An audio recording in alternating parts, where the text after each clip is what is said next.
Nafarroko turismoak Next Generation Fundsek baztan bidazo eremoko eraldaketa turistikoan duten eragina jakinarazteko eta ikusarazteko jardunaldia antolatu du. Hau izan da Nafarroko beste zonalde batzuk zeharkatuko dituen biraren lehen geldialdia. Helburu berarekin, zonalde bakoitzean egindako proiektu eta jarduera interesgarriak ezagutzea, aldi berean lurraldeko eragile publiko pribatuekin topaketa profesional bat sortuz. Eguneko lehen geldialdiak Amaiur gunera eman ditu bertaratuak, baztan bidasoa lurralde plan orokorraren barruko jardueretako bat. Herri hontan, Casa Agerrea interpretazio zentroa bisitatu da eta bertan Amaiur Fundazioko Juan Mari Aleman taldeak hartu du. Ondoren, gaztelura sartzeko gunea bisitatu da eta bertan kontrol sistema digital bat instalatu da. Bidasoko bide berdeko pasabide berria Lekaroz parean ibilbidearen hurrengo puntua izan da eta Fernando Ambustegi Baztango alkateak eta Ibon Mimentza Zederna Garalurreko gerenteak parte hartu dute. Eguneko plater nagusia Bertiz Landa turismoko zentroan izan da, gune hontan aurkezpen bat eginda eta bertan Europako funtsek Nafarroa osoan eta bereziki eremu hontan izan duten eragina zehaztu da. Ez bakarrik egindako proiektuetan baita zuzenean sektorera iritsi diren diru laguntzetan ere. Esnaula kontseilaria bere hitzaldian nabarmendu duenez proiektu hontan egindako lanaren eta dedikazioaren ondorioz, Nafarroko eskaintza turistikoaren kalitatea eta zerbitzuak hobetu dira.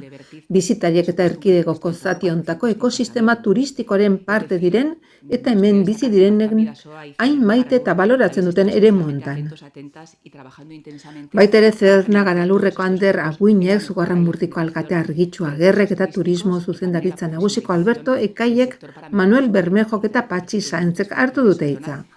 Ondoren, taldea Doneztebera joan da bizikletaz mugitzeko jarduerak ezagutzera Arantxa Arregi alkateak jakinarazi duenez. Bisita honekin jardunaldiari amaiera eman zaio.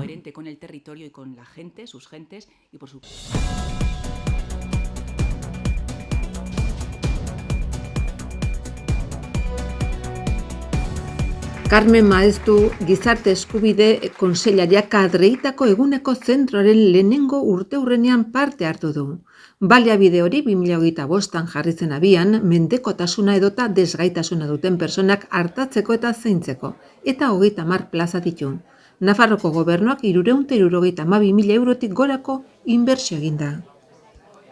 Herriko biztanleriaren zahartzaren ondorioz laguntza kalitatea hobetzeko zentro bat sortzeko beharra sortu zen adinekoentzat edo desgaituentzat, erabiltzaileen beharretara egokitua eta haien bizi kalitatea hobetzera bideratua. Zentroaren eredua personengan oinarritutako arreta integralean oinarritzen da, eta personen autonomiaren aldeko apustua egiten du ikuspegi asistentzialista batekin, non personen orientazioa eta motivazioa nagusitzen diren. Zentroan oinarrizko asistentzi zainketak eskaintzen dira, mantenu, ikustegi eta garbiketako oinarrizko zerbitzuekin eta eguneroko bizitzako jardueretan, esku hartuz eta gaituz, erabiltzaileen autonomia eta independentzia hobetzeko. Halaber, hezkuntza, aisia eta kultur jarduera garatzeko gune batzuk planteatzen dira, esku hartze psikosozialarekin eta familiaren laguntzarekin. Kadreitako eguneko zentroa solera asistentzia kudeatzen du eta premia terapeutiko, sozial edo asistentzialen bat duten 60 urtetik gorako personentza da. Udaletxeko plazan dago, 5. San Anton Parkerako irtera du eta jubilatuen elkartearekin eta udal liburutegiarekin komunikatuta dago.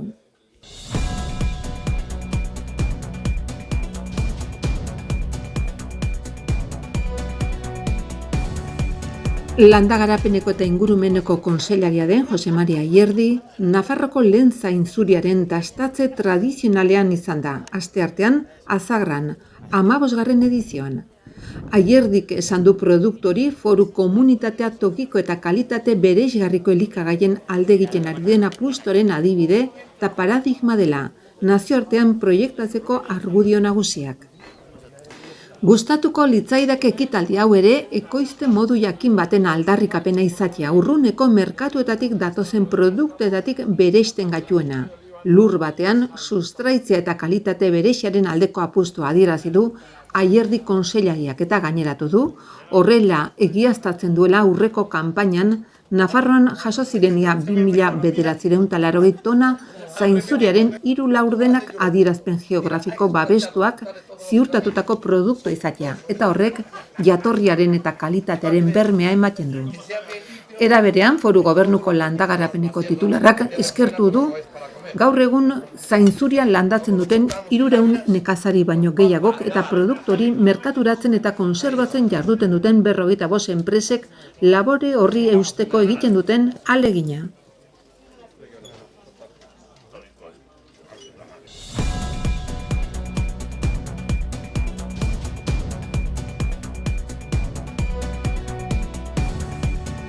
Zugarramurdiko Sorginen Museoa bilduma museografiko iraunkor izendatu dute Vianako Printzia erakundeko kultur zuzendaritza nagusiaren ebazpenaren bidez.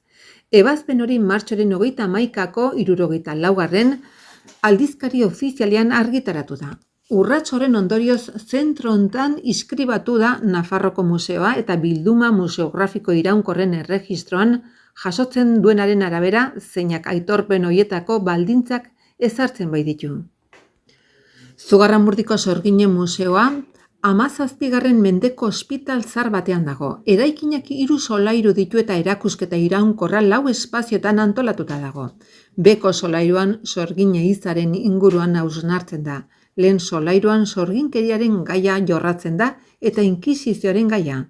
Bigarrenean mitologia eta etnologia edukiak erakusten dira eta azkenik 3. solairuan Gustau Henningsen ikertzailearen lagin iraunkor bat dago.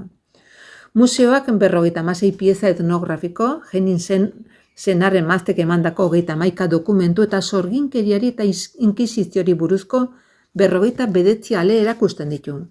Erakusketa iraunkorrean daude 7 ondasun ez material ere sartzen dira. Bildumak komunitatearen ondare ukiezina aberatsa irudikatzen duten balio kulturaleko elementuak ditu eta kokatuta dagoen lurraldeko paisaia kulturala azaltzen du. Zentroa udal titulartasunekoa da eta lurraldearen garapen iraunkorrari laguntzen dio. Batez beste 40.000 bisitari izaten ditu urtean. Komunitatearen garapen kultural, ekonomiko eta sozialerako palanka bat da.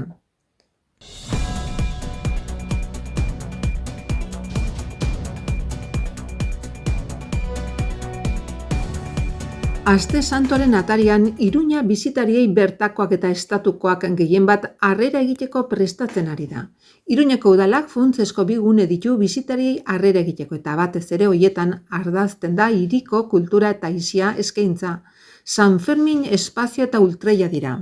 Lehenengoak San Fermina ditu ardatz eta gainera turismo bulegoa bertan dago behin-behinean. Seminario etxea birgaitzeko lanak bukatu bitartean. Ultreian bestalde Doneiako bidea egiten dutenei informazio eta aholkuak ematen zaizkie batez ere. Aste Santuan, Santo Domingo aldapan dagoen San Fermin espazioak Iruña nazioarteko erreferente bihurtu duten festetan barnako ikusentzunezko murgiltze esperientzia eskainiko du. Tradizio eta modernitatea uztartzen dira bertan eta xedea bisitariei San Ferminen nondik norako guztiak erakustea da. Jaietako elementu ospetsuenak eta ezagunenak ezagutzeko aukera ematen duen ikusentzunezko erakusketa interaktibo baten bidez. San Fermin espazioak euskeraz, gaztelaniaz, inglesez eta frantsesez ematen du informazioa. Honako ordutegi hontan. Astelehenetik larunbatera goizeko 10tik eguerdiko ordubitara eta arratsaldez 3etatik 5etara eta igandean goizeko 10etatik ordubitara.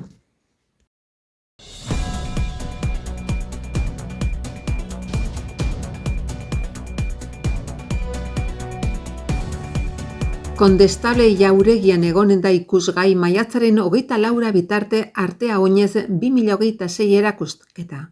77 sortzaileek utzitako lan ez dago osatua. Erakusketa lehen solairuko, lehenbiziko eta 2. aretoetan dago eta Nafarroa oinez Nafarroko ikastolen festaren ekitaldien parte da.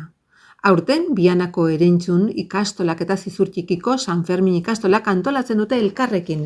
Bidean bat gara lelopean. Artea oinez 2026 lehen mailako topaketa artistikoa da eta urte eta disiplina askotako lan garaikideak hartu emanean daude bertan. Erakusketan teknika hauetan egindako lanak daude bertzea bertze, akrilikoa, akuarela, tenplea, oleoa eta teknika mistoak, mihizia, taula eta paper gainean. Brontzez, zurez, aluminioz, altzairuz, kobrez, metakrilatoz eta beiraz egindako eskulturak ere badaude eta serigrafiaz edo tinta pigmentatuez egindako lan grafikoak, argazkiak, kolaxak, teknika mistoan egindako lanak eta bideo sorkuntzak. Gehienak korronte abstraktuan kokatzen aldira, baina haien artean badira figuratiboa, espresionista, kontzeptuala eta hiperrealistak. Artelan guztiak bi aretoetan daude ikusgai, astelehenetik igandera, goizeko 9 eguerdiko ordubitara eta arratsaldez 5 9 erakusketa itxita egonen da, apirilaren 2, 3 eta 6. Eki dugu Artea Oinez erakusketa berria, hemen egongo dena ikusgai, Kondestablaren jauregi honetan, maiatzaren 24 bitarte. Bertan, 77 artista, nafar eta euskaldunen lanak biltzen ditugu, eta hemen ikus ditzakegu gure garaian ematen diren arazoen inguruko hainbat obra. Beraiek eraman dute hezkuntza plastikora, gerraren gaia, ekologiaren gaia, feminismoaren gaia, eta oso erakusketa osoa da. Eta bertan ikus ditzakegu artista konsagratuak eta artista oso gazteak. Guztien artean, aniztasunez betetako erakusketa zoragarri bat aurkezten digute.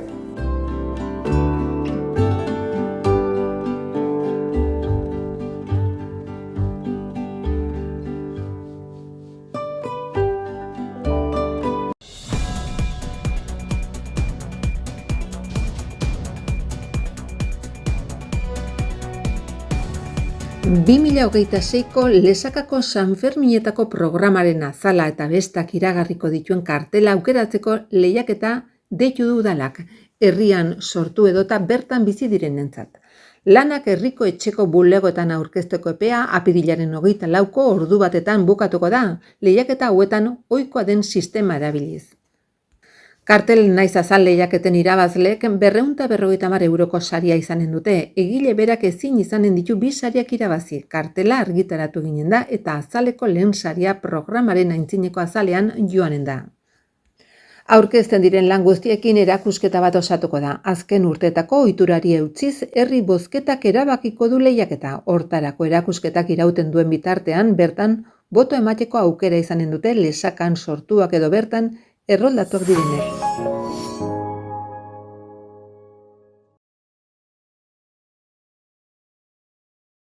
Behar duzun guztirako aseguru bat dago. Nire auto elektrikorako? Jakina, eta nire bizikletarako, eta nire patineterako, Eta autonoma banaiz eta bajamoa nago? arazorik gabe. Badago zerbait nire maskotarentzat. Noski, bidaian goaz. horretarako ere bai, eta behar duzun guztirako. Guztirako? Benetan? Bai, eta bai. Informazio gehiago aseguruak.laboralkutxa.eu bada beste modu bat. Beran Tokiona Institutoa. Mantenimendu elektromekanikoa erdi mailako zikloa eta mekatronika industriala goi mailako zikloa. Elektrizitatea eta mantenimendu elektrikoa. Bertan instalakuntza elektriko orokorrak eta industriarako mantenimendu elektrikoak lantzen dira. Mekanika eta mantenimendu mekanikoa. Bertan mekanizazioa, soldadura, doiketak eta mantenimendu mekanikoak lantzen dira. Pneumatika eta hidraulika. Bertan zirkuitu pneumatikoak eta hidraulikoak lantzen dira. Automatizazioa. Bertan makinak automatizatzen ditugu, automatak, pantailak, komunikazioak eta robotikak lantzen ditugu. Diseinu industriala. Bertan diseinurako programak lantzen ditugu. 2D eta 3Dko programak, 3 dimentsioko inpresioa ere lantzen dugu. Gai teknikoez gain, lan mundurako baliagarriak diren moduloka eta inguruko enpresetan praktikak izango dituzte ikasleek. Beran Tokiona Institutoa. Elizondon Santiago Karrika 15ean Anzabal Inmobiliaria. Pisu apartamentu berri eta 2. eskukoen salmenta, lur sailak eraikitzeko pres. Anzabalen Zuritz aseguruak. Etxe bizitza, auto, komerzio, landaetxeen aseguruak. Urtea unitzetako bermea eta konfidantza osoko zerbitzua eskaintzen duen asegurua. Informa zaite Anzabal Agentzia Santiago Karrikan Elizondon. Elizondon Lanbide Eskola. Hezkuntza eskaintza, lanbide heziketa beresia, ostatu eta garbiketa arloko laguntzailea. Oinarrizko mailako zikloa. elementu metalikoen fabrikazioa, informatika. Erdi mailako heziketa zikloa, administrazio kudeaketa, erizaintzako zainketa lagungarriak.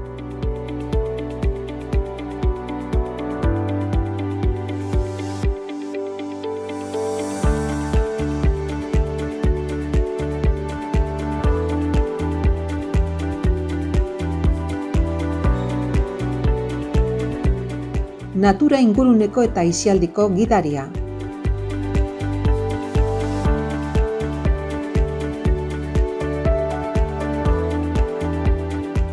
Mekanizazioa.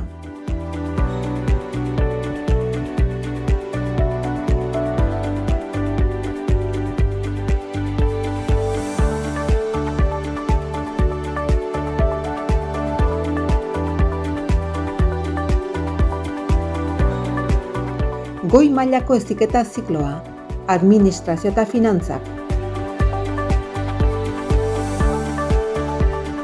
Zuzendaritza laguntza modularra. Haur hezkuntza.